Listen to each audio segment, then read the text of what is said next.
This is caught on camera now. Portland's taxi drivers passing up fares when the would-be passenger has a disability. Our undercover cameras capture cab after cab driving right on by, stranding her at the curb. And when KATU's Anna Canzano confronts them, you won't believe the excuses they offer in our investigation after dark. The sting is simple. Okay, hand up. Two people try to hail a cab. One has a disability, one does not. Who gets picked up? Scrub it like you mean it. To find out, we enlisted Patricia Kepler. You scrub on that pot. She's working on her PhD in public policy. You're doing a good job. She's also blind and relies on her service dog, Nisha, to be her eyes wherever she goes. If you talk to most people in the community that use service animals in particular, they're really frustrated with how the cabs treat us. Time to find out for ourselves. Everything's going to come from your right. Okay, hand up. Over 3 separate days at 3 separate locations, one taxi after another drives right past Patricia. Yeah. Choosing instead to pick up an able-bodied KATU News staff member standing just 30 feet away. More than half the 21 cabs we tested pass up Patricia. Oh, are you open? What those cabbies don't know, we're rolling on all of it, and they're about to deal with me. Why didn't you pick up the woman with the dog, the blind woman? Oh, I'm sorry, I didn't see her. You didn't see her? No. Really? Yeah, really, I'm sorry. She was hailing a cab as well? Well, I wasn't sure because she's on walking cross. There's a cross. Yeah. Walk. Did you see her? I saw her, yeah, I thought she waved somebody. You thought she was waving at somebody? Yeah. Near hotels, taxis wait in line for their turn to take the next fare.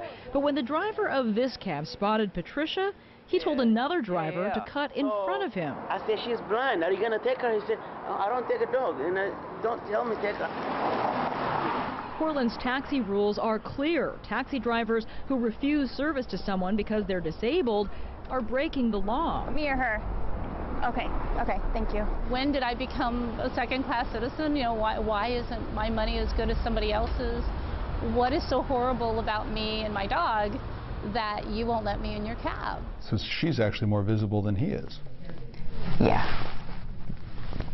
Wow. We showed the Portland Bureau of Transportation spokesman, and let's just say he wasn't pleased. Hi, yeah, thank you. Not wanting to take someone who has a service animal is something we take very seriously, and we want to investigate. We want to hear that complaint and look into that incident and issue a penalty. That is definitely grounds for a penalty. Hello.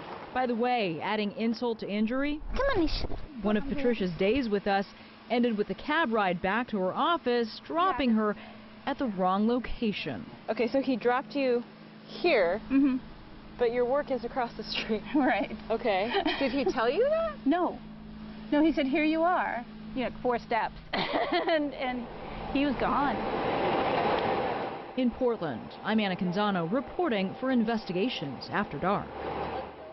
The law in Portland says taxi drivers aren't allowed to refuse service to people with disabilities. If their vehicle isn't equipped for passenger with special needs, like if they're in a wheelchair, it is still their responsibility to find the passenger a substitute pickup. Portland's cab companies are already pushing back at Anna's report, dismissing Patricia's experience because she's blind, since, quote, those who have vision impairment are rarely able to see a cab to hail. But when we looked into the city's new online cab complaints archive, 7 out of 16 of the fare refused complaints filed last year, nearly 40%, came from people with disabilities. Follow-up investigations determined 6 of 7 drivers broke the law. We've reached out to the cab companies whose taxis passed up Patricia. You can see what they told Anna on KATU.com.